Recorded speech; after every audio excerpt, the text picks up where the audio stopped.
Bonjour! Pour les prochains exercices, elle aura besoin d'épingles à linge et d'élastiques. J'ai ici présentement un élastique de brocoli. C'est un petit peu dur, un petit peu large. Vous avez des élastiques un petit peu plus étroits, comme les asperges du Québec. Sont jaunes, un petit peu plus étroits, un petit peu plus longs. Ça peut être idéal, mais ça va être un bon défi de faire avec des élastiques un peu plus larges de brocoli. Et donc, on va travailler la dextérité, la force et la souplesse de nos doigts et de nos mains. Donc, pour commencer, on va y aller avec nos deux épingles à linge. Très simple. Donc, je vais les placer entre mon pouce et mon index. On va commencer avec quelque chose de facile, ça va bien. On pince, on ouvre les épingles à linge une dizaine de fois. Ça va bien. Ensuite, on va changer pour les mettre entre notre majeur et notre pouce. On y fait une dizaine de fois aussi. Dans le normal, ça va bien. Il n'y a pas de problème avec ça. Là, ça va commencer à se corser lorsqu'on va arriver à l'annulaire et le pouce. Vous allez voir, je vais ralentir un peu le rythme. On fait ça une dizaine de fois aussi, sans se mordre la lèvre. Et là, un peu plus difficile, le petit doigt, entre le petit doigt et le majeur. 4, 5, 6, 7, 8, 9, 10. Donc, important, ça permet de garder la force au niveau des petits doigts, surtout les derniers doigts. Donc, j'ai des épingles à linge qui ont peu de résistance, mais vous pouvez en trouver en plastique qui ont plus de résistance et d'autres en bois qui sont un petit peu plus, qui ont moins de résistance aussi. Donc, l'exercice à faire avec l'élastique. Je mets l'élastique au bout de mes doigts, pratiquement sur mes ongles, ici. Et là, j'essaie d'ouvrir mes doigts. Ça ne rouvre pas beaucoup. Là, je vous dis, j'ai un élastique de brocoli. C'est assez difficile. 3, 4, 5, 6, 7, 8, 9, 10. Donc, côté. Donc, je mets mes doigts tous ensemble, même le pouce. Je mets l'élastique autour des doigts. Et c'est parti. 1, 2, 3, 4, 5, 6. On dirait que mon petit doigt est abandonné. 8, 9, 10. Donc, vous allez sentir les muscles de la main, du poignet jusqu'au coude travailler. Ça fait du sens. On a travaillé les muscles qui font l'extension des doigts. On les voit ici qui ressortent. Donc, vous pouvez faire facilement ces deux exercices-là en alternance 3 fois. Donc, 3 fois 10 répétitions. Vous pouvez facilement monter à 15 répétitions si ça va bien. Ensuite, je vais vous montrer des exercices pour étirer les bras, les avant-bras et les mains. Pour la suite des exercices, vous n'avez pas besoin d'aucun accessoire. On va commencer en étirant les épicondyliens. Donc, les muscles qui s'attachent sur le dessus des doigts, longe le poignet, ils s'attachent sur l'épicondyle. Donc, c'est ces muscles-là qui donnent des épicondylites, aussi appelés des tennis elbows. L'exercice est simple. On va tendre le coude, tendre le poignet, mettre le pouce à l'intérieur des doigts. On va plier le poignet vers le sol. On va déjà sentir l'étirement au niveau du poignet et le dessus de la main. Si on sent que c'est suffisant, on reste comme ça. Sinon, avec la main opposée, on étire le poing davantage vers soi. J'aime bien déposer mon poing sur le genou et détendre mon épaule. OK? On va viser une trentaine de secondes pour commencer. Si ça va bien, vous pourriez tenir davantage. Mais pour des petites articulations, comme les doigts, les poignets, j'aime bien y aller moins longtemps que trop longtemps. Donc, on vise une trentaine de secondes. Et on relâche tout doucement. Donc, de l'autre côté, le pouce à l'intérieur des doigts, j'enveloppe le pouce avec les doigts.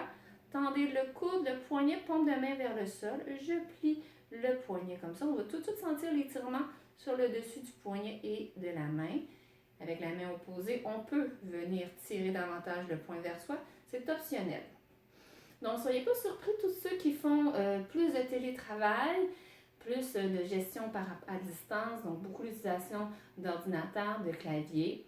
Il y a aussi des gens qui sont mis à des nouveaux loisirs ou qui se sont mis à en faire beaucoup plus, comme du tricot, tricot, crochet, apprendre à jouer du piano. Bref, vous allez voir, ça augmente beaucoup les tensions. Vous n'êtes pas habitué d'utiliser autant vos petites articulations, vos doigts, vos poignets de cette façon-là. Donc, lorsque ça fait une trentaine de secondes, on peut arrêter. On va faire une petite variante, on va venir étirer le dessus du pouce. Donc, c'est sensiblement la même position, le pouce à l'intérieur, j'enveloppe mon pouce avec mes doigts, je tends mon coude, mon poignet, mais cette fois-ci, ma paume de main va être dirigée vers l'intérieur. Et je vais plier mon poignet vers le sol, j'appelle ça une déviation cubitale, donc le petit doigt se rapproche du sol, ça fait fléchir ici au niveau du pouce. Vous allez sentir un étirement ici. Pour qui ça va faire un choc électrique. Vous allez être surpris à quel point on peut avoir des débuts de tendinite sans qu'on s'en rende compte. Si c'est suffisant, vous restez comme ça. Sinon, avec la main opposée, vous tirez davantage le poing vers le sol en appuyant sur le dessus du pouce ici. Encore là, je peux appuyer mon poing pour détendre mes épaules. Donc, une petite anecdote. Il y a quelques années, j'étais en arrêt de travail forcé et je me suis mis à faire de la peinture à numéros, à l'acrylique. Et c'était vraiment une peinture qui demandait beaucoup de précision. Et j'ai développé une tendinite au poignet. Donc, ne sous-estimez pas ces petites activités que l'on fait avec beaucoup d'ardeur en cette période de confinement. Prenez des pauses. Donc, je fais la même chose de l'autre côté. Le pouce, j'enveloppe mon pouce avec mes doigts, je tends le poignet, le coude, je dévie mon poignet vers le sol, donc le petit doigt vers le sol, ça augmente ici la flexion. Si ça fait mal, n'allez pas plus loin. Si ça va bien, vous pouvez avec la main opposée tirer davantage. Je relâche mon épaule. Donc à chaque fois que je démontre cet exercice-là à mes clients en groupe, 50% des gens réagissent avec surprise à quel point que « Ah mon Dieu, j'ai donc bien mal, comment ça? » C'est surprenant. Et lorsqu'on a une tendinite au pouce, presque toutes nos activités de la vie quotidienne en sont invalidées. Pas capable de tourner une poignée de porte, éplucher des patates, il y a plein de choses qu'on ne peut pas faire. Faites attention à vos pouces. Donc, on vise une trentaine de secondes, pas plus pour commencer. Maintenant, on va étirer les épitrocléens qui s'attachent sur l'épitrocléite, qui font des l'épitrocléen qui s'attachent sur l'épitroclé, qui vont faire des épitrocléites. Hein? C'est notre façon de pratiquer notre diction. Donc, je vais tendre mon coude, tendre mon poignet, tirer les doigts vers moi, pousser la paume de main. Donc, je tire, je ne rentre pas dans la douleur, dès qu'il y a un inconfort, un tiraillement, j'arrête. Et je respire. Donc, c'est aussi les muscles qui sont sollicités lors du golf. Donc, on appelle ça un golf elbow. Faites attention, j'ai beaucoup de mes clients qui jouent au golf. Prenez le temps de vous réchauffer. Si vous sentez des engourdissements, allez moins loin. OK? Tirez moins les doigts. C'est pas important d'aller loin dans l'étirement. L'important c'est que ça soit confortable. On respire. Lorsque ça fait une trentaine de secondes, on arrête. Et de l'autre côté, je tends mon coude, tends mon poignet, tire les doigts.